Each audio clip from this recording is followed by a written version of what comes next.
तो दोस्तों आज हम एक ऐसे आदमी की कहानी देखेंगे जो हजारों सालों से खोई हुई अटलांटिस सिटी को ढूंढने जाता है और इसमें उनका सामना कुछ भयानक खतरों से होता है। तो चलिए शुरू करते हैं।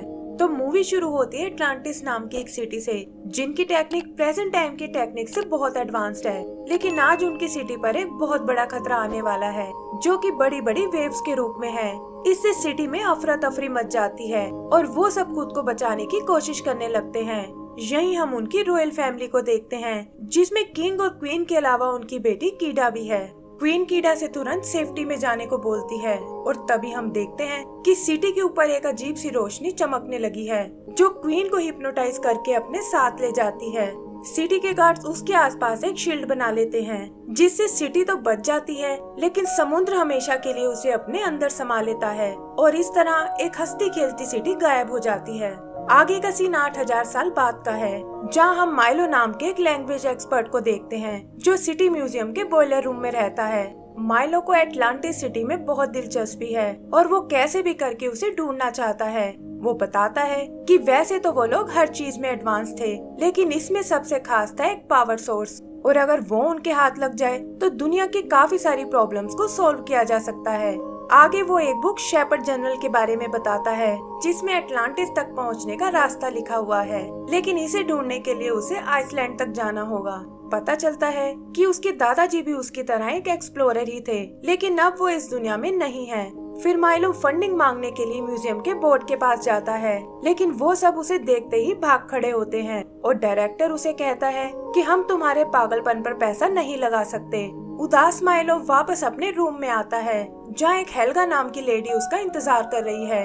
वो उसे एक बार अपने मालिक से मिलने को बोलती है, जिसका नाम विटमोर है, और माइलो देखता है कि वो उसके दादाजी का पुराना दोस्त है। विटमोर उसे टेबल पर रखा एक गिफ्ट देखने को बोलता है, जो असल में उसके दादाजी ने दिया था, और माइलो देखता है कि इसमें वही शेपर्ड जनरल है, जिसे वो ढूंढने की बहुत कोशिश कर रहा था। फिर विटमोर उसे बताता है कि मैं तुम्हारे दादाजी के काम से बहुत इम्प्रेस था और एटलांटिस ढूंढने के मिशन को फाइनेंस करना चाहता हूँ। वो उसे मिशन में यूज होने वाली सबमरीन का मॉडल दिखाता है और ये देखकर माइलो भी उसकी बात मान जाता है। फिर वो माइलो को कुछ तस्वीरें दिखाता है, जिसमें जियोलॉजी, डेमोलेशन, मैकेनिक और डॉक्टर की टीम है, और ये लोग पहले भी उसके दादाजी के साथ काम कर चुके हैं। आगे हम उन्हें एक बड़े से शिप पर देखते हैं, जहाँ से वो सबमरीन को बोर्ड करने वाले हैं, और मिशन का लीडर है रोर के नाम का कमांडर। जल्दी ही उनकी सबमरीन डाइव कर जाती है और माइलो उन सबको आने वाले खतरों के बारे में बताता है। उसके हिसाब से उनका सामना एक सी मॉन्स्टर से होने वाला है, जो असल में अटलांटिस सिटी की रक्षा करता है, और उससे बचकर ही वो अटलांटिस के गेट तक जा सकते हैं। रास्ते में उन्हें कुछ दूसरे शिप भी दिखाई देते हैं, जो अटलांटिस पहुंचने से पहले ही नष्ट हो गए, और ये देखकर वो घबरा जाते हैं। तभी हम सबमरीन के नीचे उस मॉन्स्टर को देखते हैं, जो इनकी सबमरीन को फॉलो कर रहा है और मौका मिलते ही उन पर अटैक कर देता है। माइलो देखता है कि ये असल में एक मैकेनिकल रोबोट है और शायद अटलांटिस के लोगों ने इसे यहाँ छोड़ा है। वो लोग उस पर अपनी गन से हमला करते हैं, लेकिन इसका उस मॉन्स्टर पर कोई असर नहीं होता और उल्टा वो ही उनकी सबमरीन को तबाह कर देता है। बचने के लिए वो अपनी मिनी सबमरीन का यूज करते हैं और माइलो उन्हें सामने बनी एक दरार में चलने को कहता है। मॉन्स्टर उनके काफी सारे साथियों को मार डालता है, लेकिन आखिरकार वो उससे बचकर निकल जाते हैं। आगे वो लोग एक एयर पॉकेट में आते हैं, जहाँ सामने उन्हें अटलांटिस का दरवाजा नजर आता है, जो सतह से हजारों मीटर नीचे छुपा हुआ था। फिर वो अपने मरे हुए साथियों को श्रद्धांजलि देते हैं और कमांडर उन्हें आगे बढ़ने के लिए अपनी गाड़ियाँ तैयार करने को बोलता है। इसी तरह वो माइलो के बताए रास्ते पर निकल पड़ते हैं और हम देखते हैं कि कुछ अजीब से लोग उनका पीछा कर रहे हैं। फिर रात को एक जगह वो आराम करने रुकते हैं, जहाँ बीच में एक चमकती हुई लालटेन लगी हुई है, और वो इस तरह की नेचुरल लाइट को देखकर हैरान रह जाते हैं। आगे खाना खाते हुए माइलो उस बुक को चेक करने लगता है और देखता है कि पावर सोर्स की जानकारी वाला पेज फटा हुआ है। यहीं उसे अपनी टीम के बैकग्राउंड के बारे में पता चलता है, जहां वो सब किसी न किसी प्रॉब्लम के सताए हुए हैं। फिर जल्दी ही वो सब सोने चले जाते हैं और हम देखते हैं कि वो अजीब से लोग वहाँ उनकी तहकीकात करने आए हैं। तभी माइलो फ्रेश होने के लिए बाहर आता है और उसकी टॉर्च की रोशनी के कारण लालटेन से कुछ अजीब से जुगनू बाहर आते हैं। माइलो देखता है कि ये किसी भी चीज को पल भर में जला देते हैं और ऐसे ही हजारों जुगनू उनकी तरफ आ रहे हैं। इससे उनके पूरे कैंप में आग लग जाती है और वो तुरंत अपनी गाड़ियां लेकर ब्रिज को क्रॉस करने लगते हैं। तभी एक धमाके से वो ब्रिज टूट जाता है और ये सब एक सोते हुए वोल्केनो के बेस में आ गिरते हैं। वो देखते हैं कि वोल्केनो का मुंह सील पड़ा हुआ है और वो इसके थ्रू एंड में यहाँ से बाहर निकल सकते हैं, लेकिन उन्हें बस इतना ध्यान रखना होगा कि यहाँ कोई बड़ा ब्लास्ट ना हो, वरना ये सोया हुआ वोल्केनो जाग जाएगा। तभी वो देखते हैं कि माइलो उस ब्रिज पर घायल पड़ा हुआ है, जहाँ उसके पास वही अजीब से लोग आते हैं और उनमें से एक लड़की माइलो के घाव ठीक कर देती है और इसके लिए वो अपने क्रिस्टल का यूज करती है। फिर उसके दोस्तों को आता देख वो लोग वहाँ से भाग जाते हैं और माइलो भी उनका पीछा करने लगता है। पीछा करते हुए वो गुफा से बाहर एक आइलैंड पर आता है और उसके साथी भी जल्दी ही वहाँ पहुँच जाते हैं। यहाँ उन्हें सामने वो अटलांटिस सिटी नजर आती है और तभी वो अजीब से लोग फिर उन्हें घेर लेते हैं। लैंग्वेज एक्सपर्ट होने के कारण माइलो उनकी भाषा समझ जाता है और पता चलता है कि ये सब लोग अटलांटिस के निवासी हैं और ये लड़की प्रिंसेस कीडा है। जल्दी इन लोगों में दोस्ती हो जाती है और कीडा उन्हें अपने साथ सिटी में चलने को कहती है। वहाँ वो सब सिटी के किंग से मिलते हैं, जो उन्हें इस तरह यहाँ देखकर बिल्कुल खुश नहीं होता और कहता है कि तुम जिस चीज की तलाश में आए हो वो तुम्हें यहाँ कहीं नहीं मिलेगी और तुम लोगों को अभी यहाँ से वापस चले जाना चाहिए। तब कमांडर उससे एक रात रुकने की परमिशन मांगता है और किंग भी कुछ सोचकर उसके लिए तैयार हो जाता है। कीडा को लगता है कि शायद ये लोग पावर सोर्स ढूंढने में उनकी मदद कर सकते हैं, लेकिन किंग इसके लिए बिल्कुल तैयार नहीं होता और उसे समझाता है कि हमें इन लोगों से दूरी बनाकर रखनी होगी।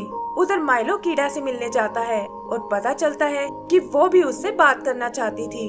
वो दोनों एक दूसरे से बहुत सारी इंफॉर्मेशन शेयर करते हैं और माइलो उसे अपनी बुक के बारे में बताता है और ये भी कि वो उनकी लैंग्वेज पढ़ सकता है। फिर कीडा उसे अपना एक शिप दिखाती है जो काफी टाइम से इनएक्टिव पड़ा हुआ है और माइलो बताता है कि इसे तुम्हारे क्रिस्टल से शुरू किया जा सकता है।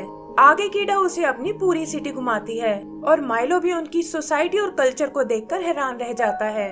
तब कीडा उसे बताती है कि ये सब बस कुछ ही टाइम के लिए है, क्योंकि अंदर से उनकी सिटी मर रही है और माइलो से अपनी मदद करने को कहती है।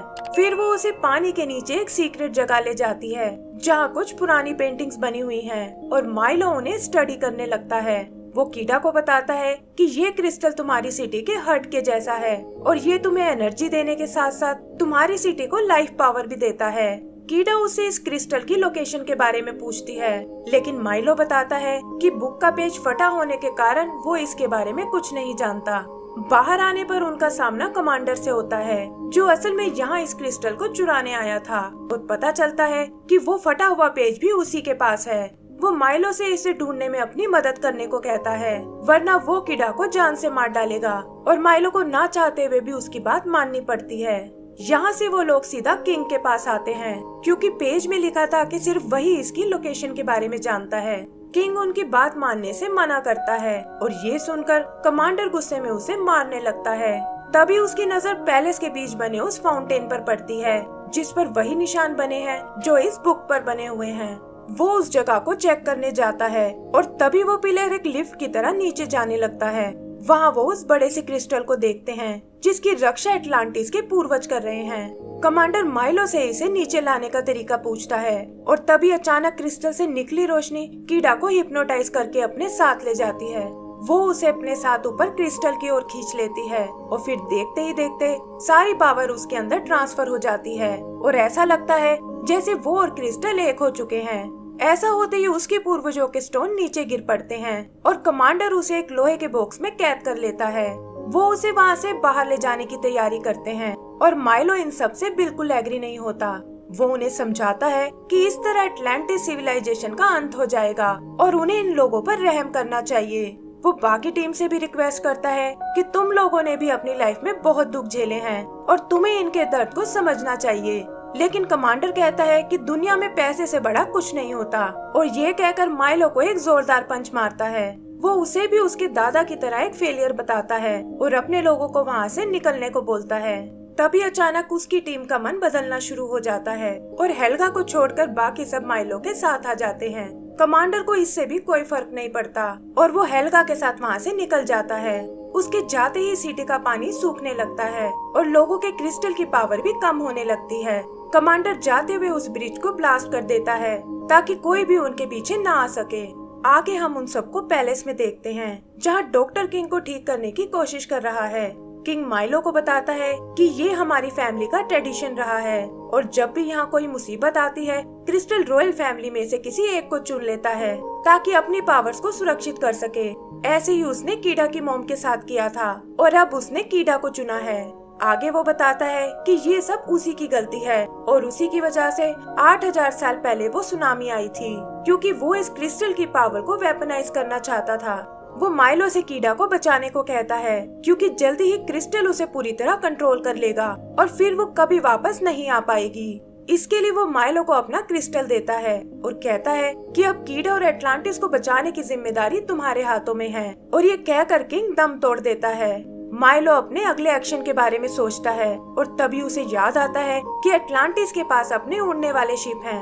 वो वहाँ पड़े पुराने शिप्स को एक्टिवेट करता है और बाकी लोगों को भी इसे चलाने का तरीका बताता है। जल्दी ही वो सारे शिप चालू हो जाते हैं और माइलो अपने साथियों को लेकर कमांडर के पीछे चला जाता है। उधर कमांडर के लोग ब्लास्ट करके वोल्केनो के मुंह को खोल देते हैं और एक बैलून की मदद से वहाँ से निकलने का प्लान करते हैं।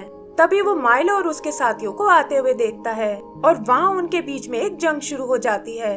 कमांडर के लोग भी अपने पोर्टेबल प्लेन्स का यूज करते हैं और ये देखकर माइलो परेशान हो जाता है। फिर वो देखते हैं कि उनके शिप में भी अटैक करने की पावर है और इससे पूरी गेम पलट जाती है।